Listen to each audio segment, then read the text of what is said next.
Why honest historians are forced to lie about the Bible.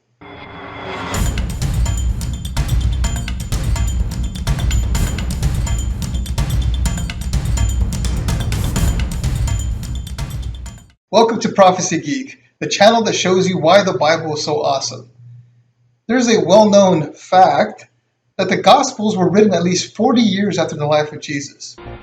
Jesus Christ is said to have lived this life here in the first 3 decades of the century, dying somewhere around the year 33. The Gospels all came later. Mark was the first one written, and the other 3 are clearly derived from Mark. Mark mentions the destruction of the Jewish temple, which happened in the year 70. So the Gospels all came later than that, probably much later. There's a gap of 4 decades or more.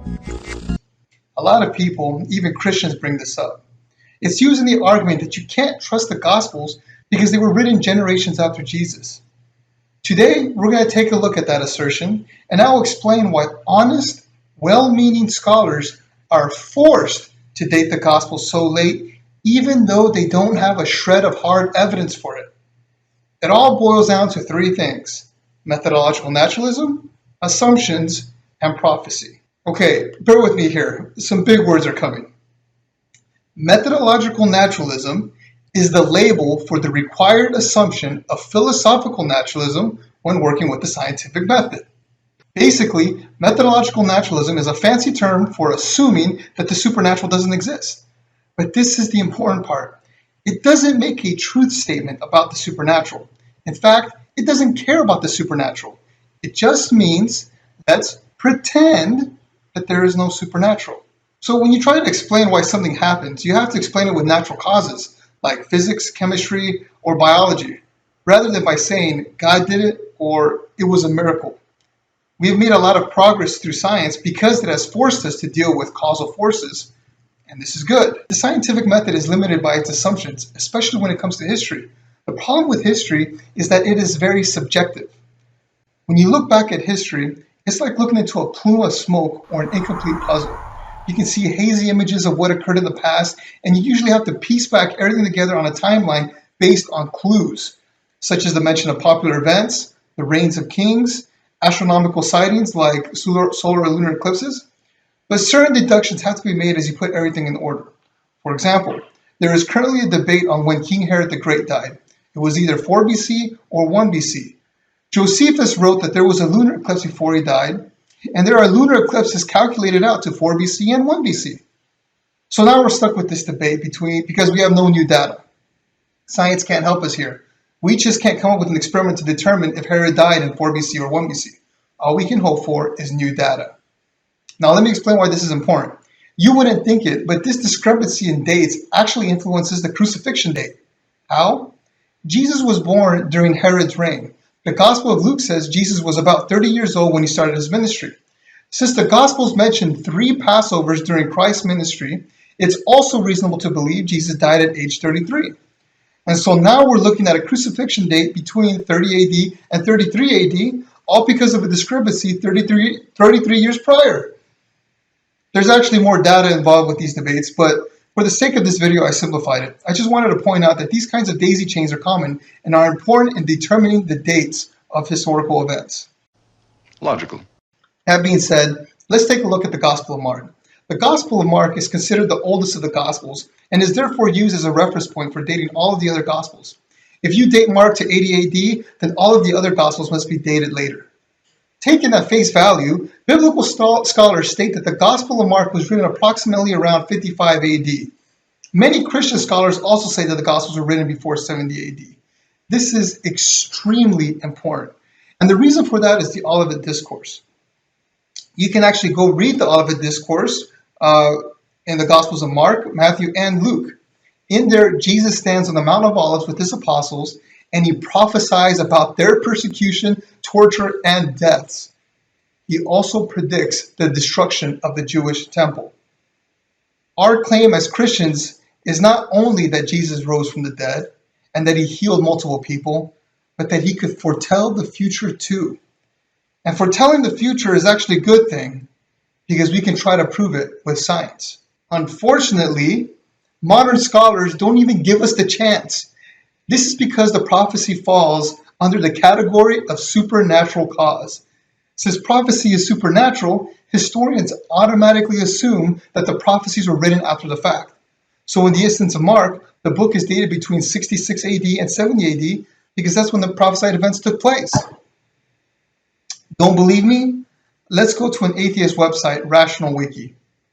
It, the Gospel of Mark, can be dated to 67 CE by its apocalyptic Olivet Discourse, for it mentions wars and rumors of wars, a reference to the first Jewish revolt, tells of the persecution of Christians under Nero, who died in the summer of 68 CE, tells the Judeans to flee to the mountains, which would be stupid after the autumn of 67 CE, and especially telling, prays that the flight of the Judeans may not be in winter. Documentation of these events sets the lower limit on the date of authorship at about 67 CE, but does not rule out the possibility that the Gospel was actually written much later.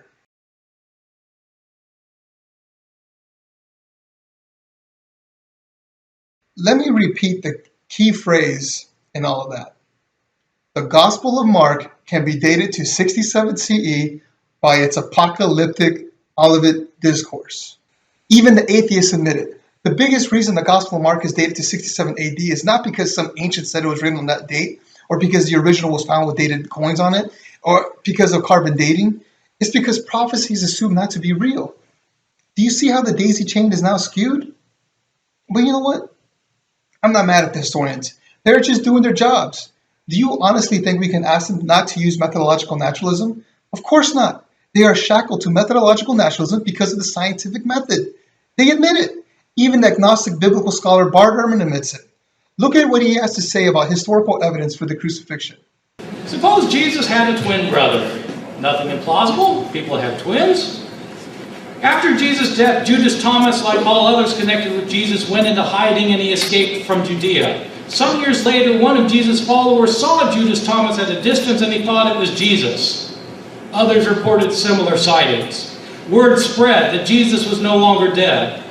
The body in the tomb by that time had decomposed beyond recognition. The story became more widely accepted that Jesus had been raised from the dead, and in the oral traditions, more stories started up to be told about the event, including stories about them discovering an empty tomb. That's an alternative explanation. It's highly unlikely. I don't buy it for a second. But it's more likely than the idea that God raised Jesus from the dead because it doesn't appeal to the supernatural, which historians have no access to. A miracle, by definition, is unnatural or supernatural. So therefore, it is impossible or nearly impossible to occur in the naturalistic world. Bart Ehrman is basically saying that even if you gave him the best evidence of a miracle, he still couldn't accept it because there will always be a naturalistic explanation, however unlikely, that by definition will be more probable than the miracle. And that is the flaw. Based on Bart Ehrman's reasoning, you can never prove miracles, even if they were 100% true.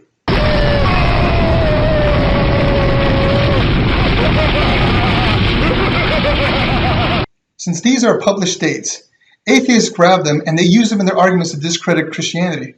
But this does not allow a fair evaluation. Their arguments are based on faulty assumptions that are streamed across the world to unknowing listeners. The ignorance is so widespread that I have had atheists tell me that biblical prophecy is not real because scholars date the books after the fact. In other words, their argument is biblical prophecy is not real because biblical prophecy is not real. So what proof do we have for the early dating of the Gospels? For that, we have the Gospel of Luke and the book of Acts. If we accept that the Gospel of Luke was written before the book of Acts, as most modern scholars do, we can daisy chain the three books into the following order: Mark, Luke, and Acts. Now let's take a look at Acts. Acts was written by Luke as a history of the early church. He writes about the apostles from the ascension of Jesus Christ, but it abruptly ends with Paul in Rome. This is intriguing because there is no closure. Acts ends with Paul renting a room in Rome for 2 years while awaiting trial with the emperor. It seems like Luke was not afraid to record anything either. He recorded the death of Stephen and the death of the apostle James. He recorded the jailing of Peter and John, and he also recorded the beating and imprisonment of Paul and Silas. But Acts just abruptly ends with Paul in Rome. There's no mention of his death. There's no mention of James, the brother of Jesus' death in 62 AD. There's no mention of Nero's persecution of Christians in 64 AD. There is no mention of the Jewish revolt in 66 AD. And there is no mention of the temple destruction in 70 AD. The argument can be made that the reason those events aren't recorded is because they hadn't happened yet. What makes this argument even more intriguing is the very noticeable effort to prove Jesus Christ is the Messiah. Luke explicitly provides proof by citing genealogies. He explicitly references Isaiah with the virgin birth and the suffering servant. He references Joel and the Holy Spirit. He references Samuel and Jesus coming from David's seed. But never in Luke and Acts does he explicitly mention the fulfilled prophecies of Jesus Christ.